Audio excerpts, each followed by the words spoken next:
Austin Faith Dialogue, a public affairs program at the crossroads of religion and life, a series highlighting the cultural and social interaction between the worshiping and religious communities in and around the capital city.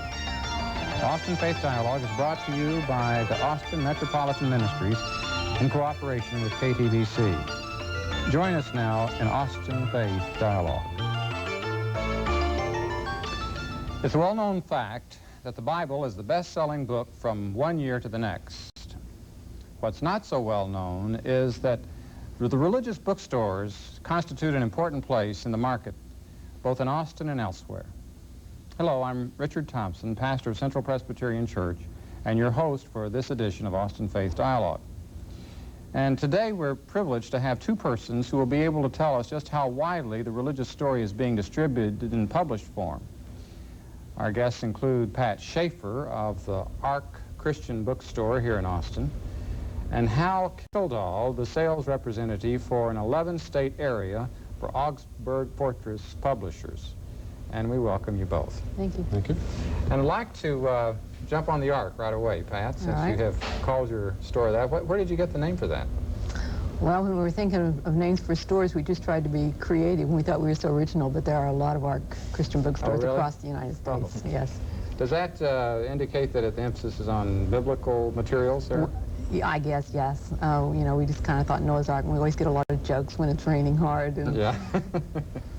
And is you've been in the business here how long? We've been here for 10.5 years. Mm-hmm. And do you specialize in certain kinds of materials? The materials we carry would be for the lay Christian, I guess you would say. We have theological books and commentaries, but the bulk of our materials would be somebody that, like, if I would walk in off the street, or my daughter, who's a young mom, would walk in with a problem or need help with raising kids or needs a gift to cheer somebody up. Music for youth. Well, so that's quite a wide range of functions just right there. Yeah. We're not a big store, but we have a big variation, I guess you would say. Mm-hmm. Okay, well, let's think for a minute, Hal, about the variation that you find in your sales territory. It's 11 states. I mean, you're on the road a lot, I would guess. On the road 40 weeks a year, calling on stores such as hers and college bookstores, seminaries, universities with academic books. Oh, I see. So you're not just limited to religious bookstores in the commercial marketplace. No, because Augsburg and Fortress have two distinct lines of books. The Augsburg end of things is more lay-oriented.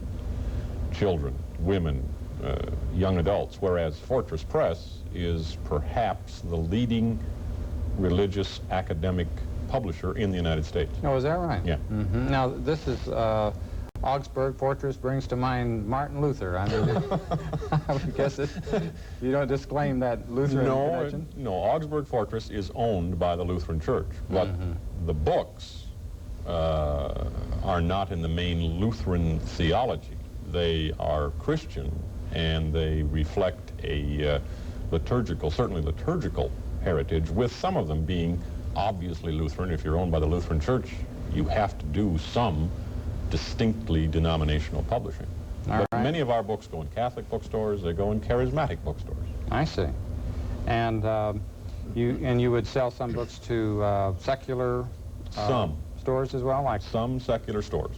But calling and selling to a secular bookstore is a totally different kettle of fish than it is going to a religious Christian bookstore. Okay, well, let's come back to that a little later. For now, I think it'd be well to have our viewers have a little bit of a sense of what's happening in say the bestseller list today. I know you open the New York Times, and there's the list of bestsellers across the country. And is there a counterpart to that, Pat, in religious life? There's a trade journal called the Bookstore Journal, which comes once a month. And there's a top 20 in the children's books, top 20 hardback Christian books, and top 20 paperback. And in your music and your Bibles even, we'll have the top 20.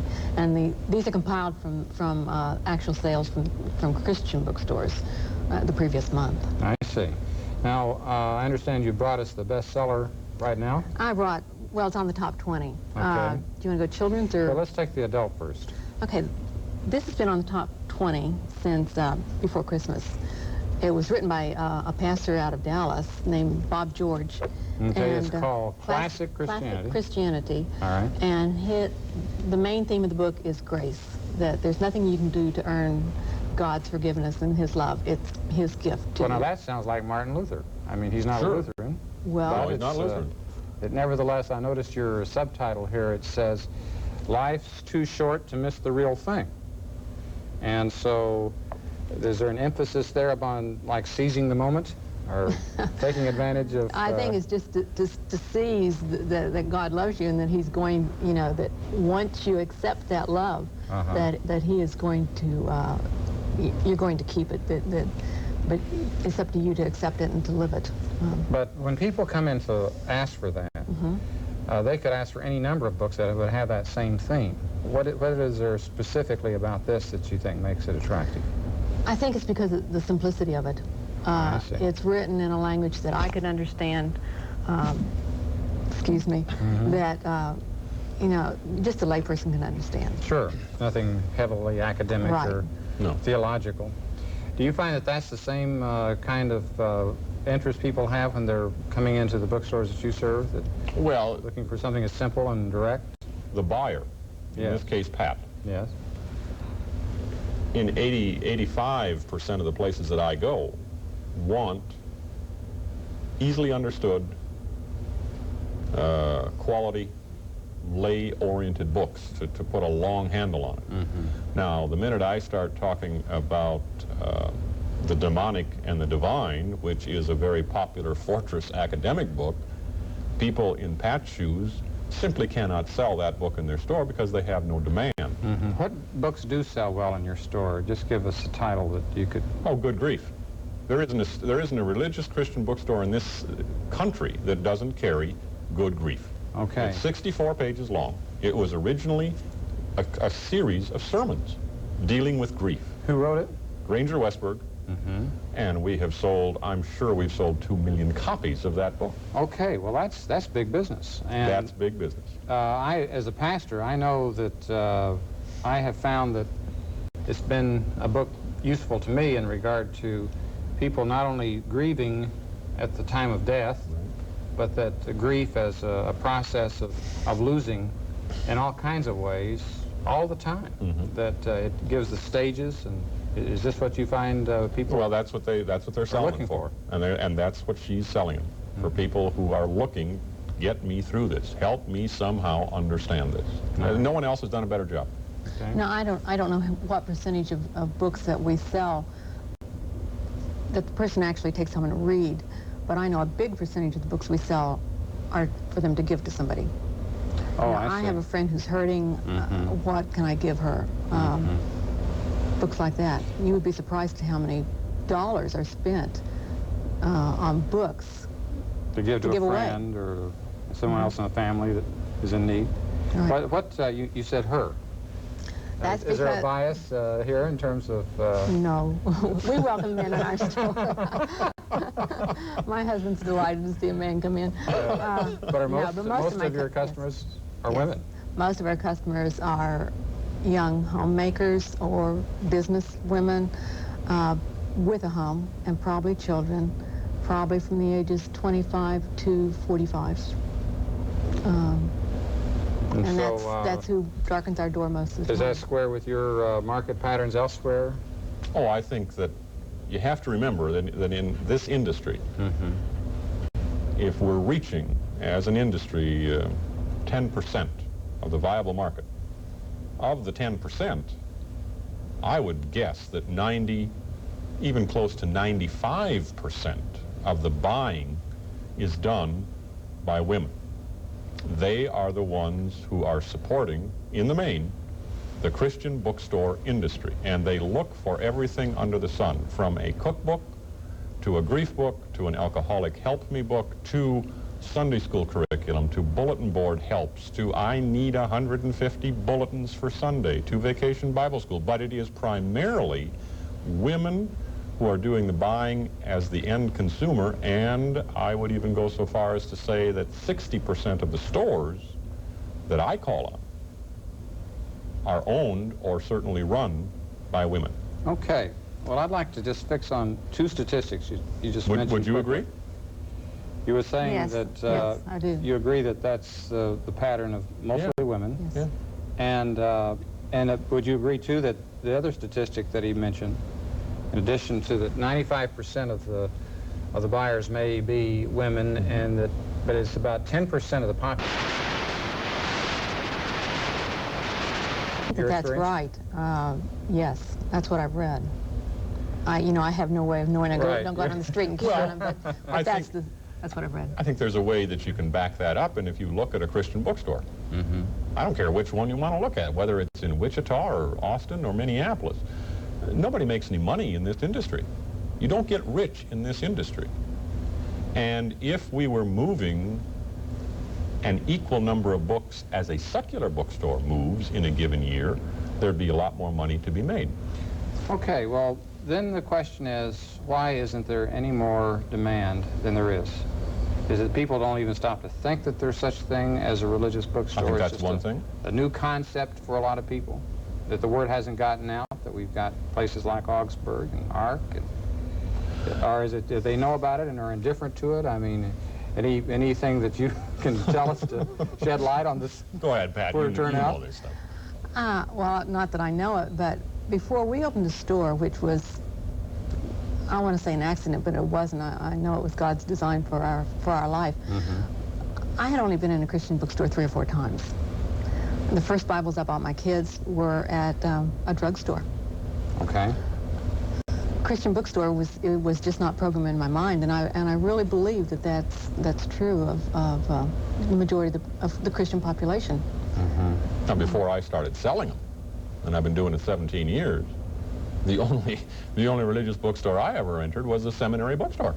I had to go to the seminary bookstore to get seminary textbooks, but in terms of walking into the Ark or a closer walk or whatever sign of the fisherman, I mean, the likelihood of my doing that was very, very remote, and I think that is true of the majority of the population. Okay, you're beginning to name some other bookstore names. That's all Are they those names of others in Austin? No. I just threw some names out that exist where I go. Oh, I see. I mean, the Salt Cellar. They all, well, I shouldn't say they all, but the majority of the stores have a religious connotation, certainly a Christian connotation to the name. Now, in Austin, let's just focus on that. You cover this as part of your territory. Yeah. What are some of the other stores that you call on? Well, you have the Ark. You have the Agape Christian Bookstore, which is in North Austin. You had Footprints, which we're not sure is open or closed. We have the Christian General Store. We have Ministries for Christ. And a new one that we think has opened is called Logos Bookstore. Good books. Good Books of Austin. St. David's.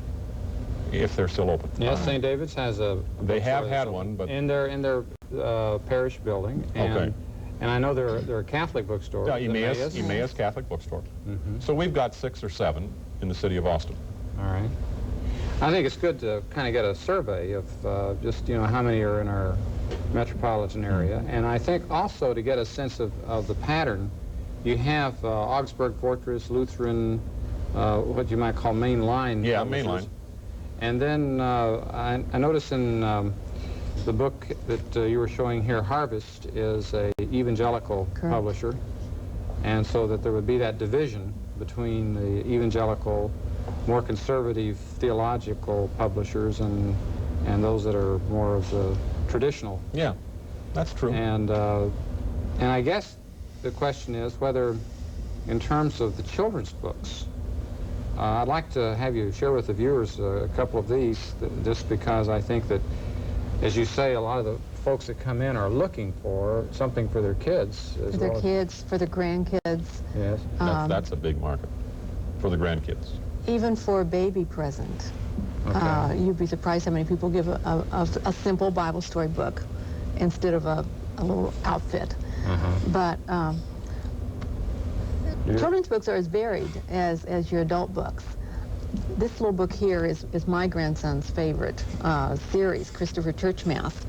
And this little mouse is in about a dozen different books. And each book speaks of one Bible verse. This one talks about greed and how it will ruin his household, and it does. And they're just very cute. I've read this book several times.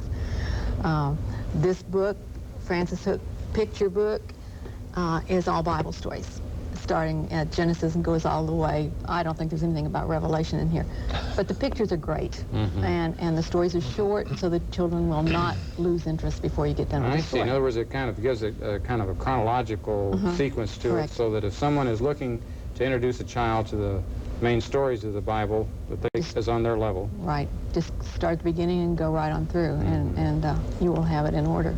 But the price is right on, especially this book. Is something that won't break your pocketbook, but yet you have. Well, this is not a storybook. commercial enterprise No, I here, but know. just give us an idea of what that would cost. Well, it's a hardback. I'm sorry, it's $8.95 All right. Which is a reasonably priced book. Oh, yeah. for a hardback. For a book, hardback. yes. Right. For a hardback. Okay, now, would you sell either one of those books? In Not your in store? not in my case, no. But we produce children's books, and we have Bible story books. But we wouldn't sell those two in the store that is in Austin. No. Would you say that the children's market is nevertheless important? Oh, there are stores that I call on. Now, not necessarily in Austin, but in my geographical territory, where they are knocking walls down. They're moving things in order to enlarge the children's area of their store, because it's a proven fact that that is going to be one of the largest buying markets in the next 5 to 7 years, whether it's secular or religious. There's a huge operation in Dallas that wants to put in nothing but a children's bookstore, 5,000 to 6,000 square feet. I see. Just because of the baby The number boom? of kids, the number of children, and the number of anticipated children, and the fact that parents want them to read something good. A Christian bookstore or No, like this happens. Toad Hall, maybe? No, this is going to be it's a secular operation, but they carry nothing but quality merchandise. So they would carry some religious and some, non-religious books. But they've seen the handwriting on the wall, and they're going to do it in the hopefully next year.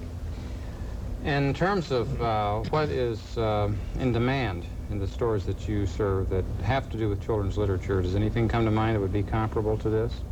Well, I can only speak from what I'm carrying in my bag. And we have recently published something called Prime Time Together with Kids, which is 135 different activities that you or your wife could do with children, and you don't have to go anyplace and buy the ingredients. We've come out with something called Prime Time, did you say? Together with Kids. It doesn't have to do with television. It It has has to do with... nothing to do with television. Okay. We are a book very similar to the one that she held up is called My Bible Read and Do book, which is nothing but Bible stories, and with each Bible story there is an activity that you can do with children. We've got, in the last list that I just finished with, got 16 children's books, anywhere from 99 cents to $7.95 per book. Now, at Augsburg here in Austin, up on North Lamar, you'd find examples of those Oh, yeah. as well as... As others, and from other publishers as well. And you're on the north side, too, as I understand. Yes, we're on Anderson Lane, just across from North Cross Mall. And do you think that the demand for things other than books, either adult or children, but for music, for gifts, and so on, does that constitute a good percentage of your trade? Yes, along with the books and Bibles, we sell quite a bit of music, a lot of music. We have gifts. Our biggest gift sale time, of course, is Christmas and Mother's Day.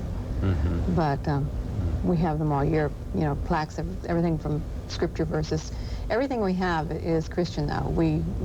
There are some beautiful gifts, but we just don't carry them because if somebody comes to my store, they're looking for something to encourage somebody, something Christian. Okay, well, I think the extent to which, our community is made up of folks of many faiths and of no faiths, but who may wish to have some market for, I think, for example, of the book that I have picked up both in the church and outside the church that people are really resonating to, a couple of them. One is The Road Less Traveled by Scott Peck, and the other is Joseph Campbell's book, The Power of Myth, because it was highlighted on TV series. And neither one of those are, bill themselves as Christian publications. And yet people within Christian churches are interested in that. People of Jewish persuasion are interested in it. And would you carry that in your line of... well, again, we didn't publish them. In the store, they probably would be found in the store. But I don't have them in my bag. Now, The Road Less Traveled has sold extremely well in almost all bookstores. You'd find that in secular... Oh, of course. Yes, you would definitely maybe find even it. more so, proportionally speaking, than I would think that the secular store would have a better chance of selling it than a Christian bookstore. It's a crossover book. Let's talk about crossover, because it seems to me this is one of the functions that comes to mind in terms of religious publications. You have those publications for those who are already believers, who are in-house, as it were, and then you have those that you're trying to reach out to people who are of no belief at all, and that the extent to which that's what people have said to me about Peck's book, is that they may have gone for years without even thinking about religion or caring about it, but something got them going on that. And it doesn't speak in sectarian terms or even primarily theological terms, but it has a spiritual dimension to it. That if you found that people are saying that this is why they're interested in material of that sort? Well, I think the secular store is consistently getting calls for religious and or Christian books, but the individual who is asking for it is either hesitant or doesn't know, as we were talking about earlier, about a store like Pat's at the Ark or Agape or whichever store you want to name, and as a result they think, well, I'll go to B. Dalton or I'll go to a secular store, but I'll ask for that type of title. And the secular store wants to serve its customer and will do one of two things. They'll either order the book or direct the person to her store. And then hopefully she will have it, and if she doesn't, well, then she'll order it. But there's a lot of crossover, and there's more than people think. There's more crossover between the secular and Christian bookstore than people think. Does that term crossover ring a bell with you in terms of people coming in from being referred elsewhere? We get a few referrals from, especially the Daltons or the Waldens in North Cross Mall. If they don't have something, they'll send them over to our store. Because they know you're there and close by. Well, the final thing I'd like to zero in on is the fact that we're living in what some people have called the post-literate age. Marshall McLuhan, sort of the guru of television, electronic era, global village, coined all these terms, and I think one of the others that he may have come up with is this post-literate idea of people of just not reading as much, and that they're depending on television, they're depending on the radio, they're depending on a lot of things other than what they just pick up and look at. Do you all feel that that's reflected in attitudes that you've come across? Or, I mean, the people who come in, obviously, to bookstores are readers still. But are you sensing that that's making a difference of how many are coming in, or even what they're looking for, what their expectations are? I'd be happy to have either of you comment on that. I don't. I don't know about the general population. I just know that most of the people who come in my store are readers.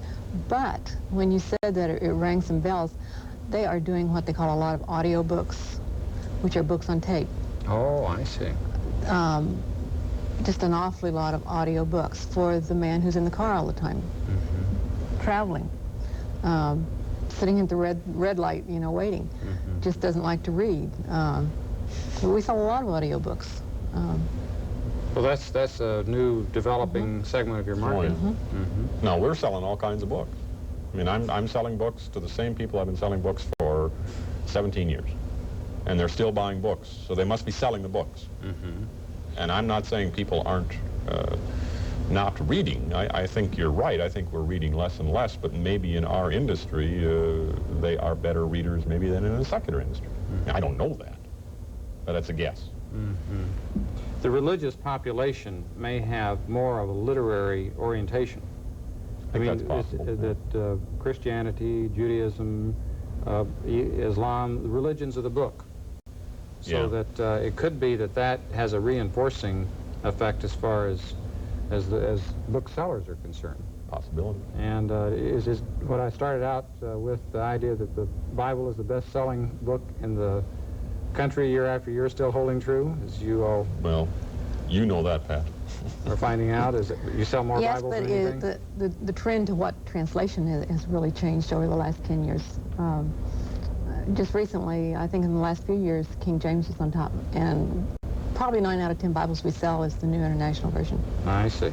Okay, that reflects a change in regard to people looking for translations that are more understandable. But then the Very further much. east you go in the South, you go to Mississippi, Alabama, Louisiana, Arkansas, those booksellers are selling King James, and it's amazing how many they sell of the Okay. King James Version. So it depends on where you're going and who you're talking to. Okay, well, it's amazing how much help you've been to us in just a few minutes. And in behalf of our viewers, I'd like to thank both of you for being here today and invite you folks to be back with us again next week for our next edition of Austin Faith Dialogue. I'm Richard Thompson. Peace be with you.